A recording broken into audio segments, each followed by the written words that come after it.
হযরতে মুআজ আমার নবীর পিছনে একটা খচ্চরের উপর বসা। আমার নবী ডাক দিলেন, ইয়া মুআজ। হযরতে মুআজ আমার নবীর পিছনে বসা। এতটুকুন বললে হতো, হ্যাঁ রাসূল আমি শুনছি, আপনি বলেন। রাসূল করিম সাল্লাল্লাহু আলাইহি ওয়াসাল্লাম বললেন, ইয়া মুআজ। হযরতে মুআজ জবাব দিলেন, লাব্বাইকা ওয়া সাদাইকা ইয়া রাসূলুল্লাহ। লাব্বাইকা ওয়া সাদাইকা ইয়া রাসূলুল্লাহ। হুজুর, মুআজ আপনার কদমে কুরবান। মুআজ আপনার কদমে কুরবান। এটাকে সুন্নিয়ত বলে। আমার নবীর সাথে কথা বলার সময়, আমার নবীর সাথে অ্যাড্রেস করার সময়, আমার নবীকে সম্বোধন করার সময় যখন আপনার তর্জ তরিকা মুআদ্দাবানা হবে, আদব থাকবে, তখন বুঝতে হবে এটা সাহাবায়ে কেরামের ধারা, এটাই সুন্নিয়তের ধারা। কারণ ঈমান লা ইলাহা ইল্লাল্লাহ মুহাম্মাদুর রাসূলুল্লাহ, এটা হচ্ছে ঈমানের বীজ। ঈমানের কি বীজ? আমাদের এখানে আঙ্গুর ফল হয়? হয়? আঙ্গুর হয় না। আপনি বলতেছেন হুজুর আঙ্গুর লাগাইছিলাম, আঙ্গুর মুখে দিলে, বলেন নাই তো, দেখাইছেন কেন? তো আঙ্গুর আমাদের দেশের আবহাওয়াকে স্যুট করে না, আমার দেশের মাটিকেও স্যুট করে না। তাহলে বোঝা যাচ্ছে আঙ্গুরের জন্য আলাদা একটা আবহাওয়া আছে, আলাদা একটা মাটি আছে।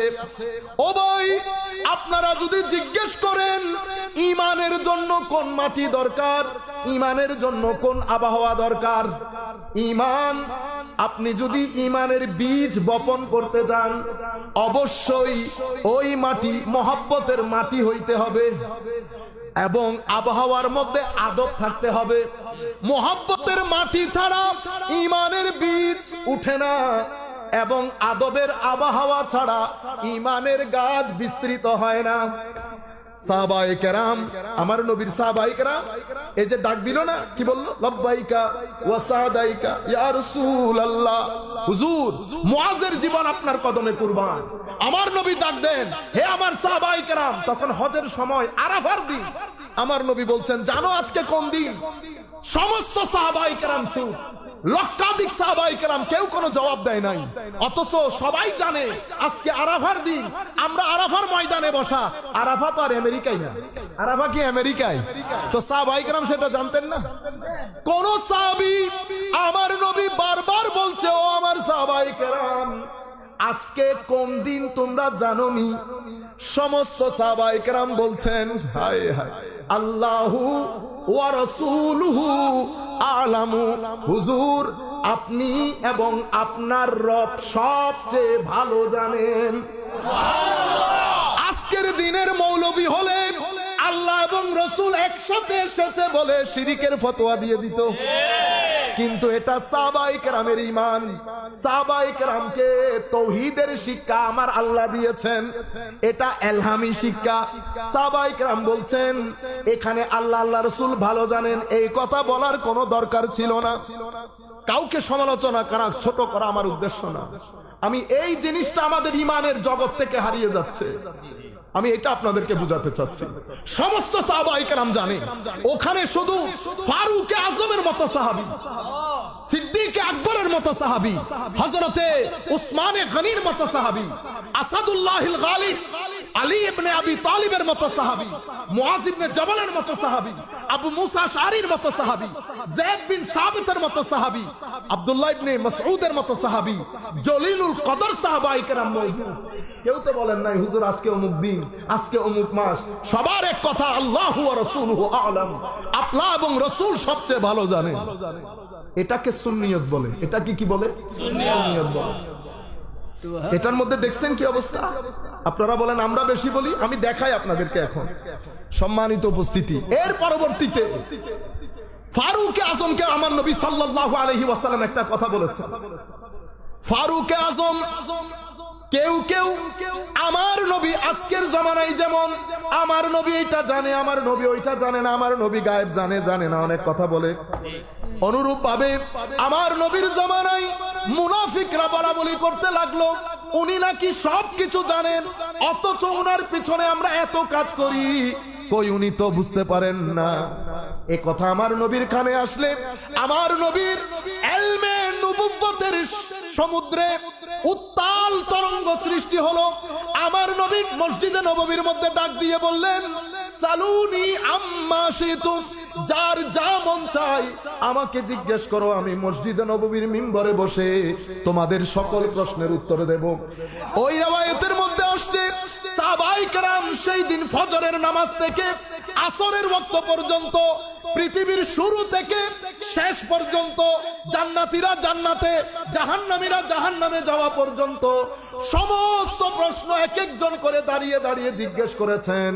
আমার নবী মসজিদে নববীর মিম্বরে বসে আয় হায় কোন চিন্তা চেতনা ছাড়া প্রশ্ন আসছে উত্তর করে যাচ্ছে, প্রশ্ন আসছে উত্তর করে যাচ্ছে। ইলমে নবুয়তের মধ্যে একটা তরঙ্গের তৈরি হয়েছে। এমন সময় ফারুক আযম রাদিয়াল্লাহু আনহু আমার নবীর হাঁটু মুবারকের সাথে হাঁটু গেড়ে বলছে, বিআবি আনতা ওয়া উম্মি ইয়া রাসূলুল্লাহ, হুজুর ফারুকের মা, ফারুকের বাবা আপনার কদমে কুরবান। কোনো এলমের দরকার নাই, কোনো উত্তরের দরকার নাই হুজুর, আমি উমর সাক্ষ্য দিচ্ছি কোনো কথা ছাড়া আল্লাহ এক, আপনি রাসূল, আপনার আনিত দিন হক, আপনার আনিত কিতাব হক। হুজুর কোনো প্রশ্নের উত্তর দিতে হবে না, ফারুক ক্ষমা চাইতেছি সবার পক্ষ থেকে। বিআবি আনতা ওয়া উম্মি ইয়া রাসূলুল্লাহ, আমার মা বাবা হুজুর আপনার কদমে কুরবান। আপনি সাহাবায়ে কেরামের তরিকা বুঝাইতেছে আপনাদের, এটাকে সুন্নিয়ত বলে। এই যে এতক্ষণ পর্যন্ত উলামায়ে কেরাম ওয়াজ করছেন, দেখছেন এই ফ্লেভারটা পান নাই, এই ফ্লেভারই তো পাইছেন। এতক্ষণ পর্যন্ত হুজুররা ঘুরিয়ে ফিরিয়ে আহলুস সুন্নাহ ওয়াল জামাতের প্ল্যাটফর্মে মাহফিল যখন হয়, ঘুরিয়ে ফিরিয়ে আমার রাসূল চলে আসে। আপনারা বুঝতে পেরেছেন? এটা একটা জিনিস। আরেক সাহাবীর ঘরে আমার নবী এসেছেন। আমার নবী আসার পরে আমার নবীর তরিকা ছিল, আমার নবী 3 বার সালাম দিতেন। কয়বার? 3 বার। একটা সালাম হাই হাই অনুমতির, একটা গ্রিটিং, আপনার সাথে আমার সাক্ষাৎ হয়েছে ওই সালাম। ঘরে হলে আরেকটা সালাম দিত অনুমতির জন্য, আমি ঘরে আসতে পারবো কিনা। যদি দুইটার জবাব না আসতো আমার নবী আরো একটা সালাম দিতাম, সালাম দিতেন। এটা হচ্ছে বিদায়ের সালাম, মানে আপনারা নাই বুঝে আমি চলে যাচ্ছি। আমরা যে গড়গড়াইয়া মানুষের ঘরে ঢুকে যাই সেরকম না, আমার নবী অনেক সভ্য ছিলেন। আমার নবী রুয়ে জমিনের মধ্যে আমার নবীর মতো ভদ্র। হযরতে আবু সুফিয়ান তখন ইসলাম কবুল করেন নাই।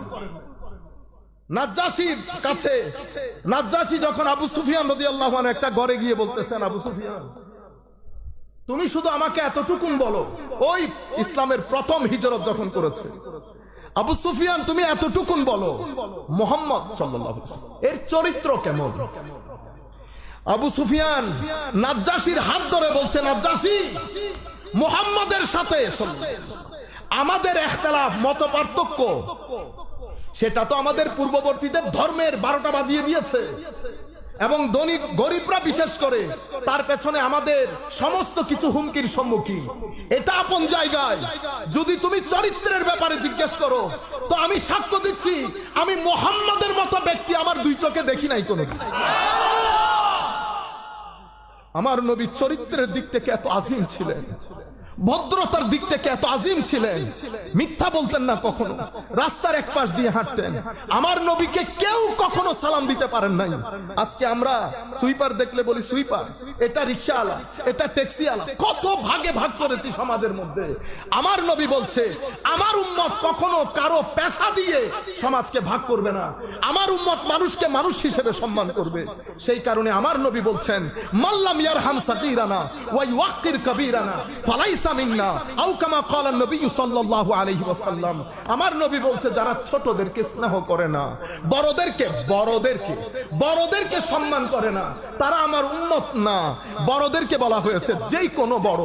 আজকে আমরা সমাজের মধ্যে শত ভাগ করেছি, এই অমুক, এ সমুক, এ ছোট, এ মাঝারি, এ বড়, করি নাই।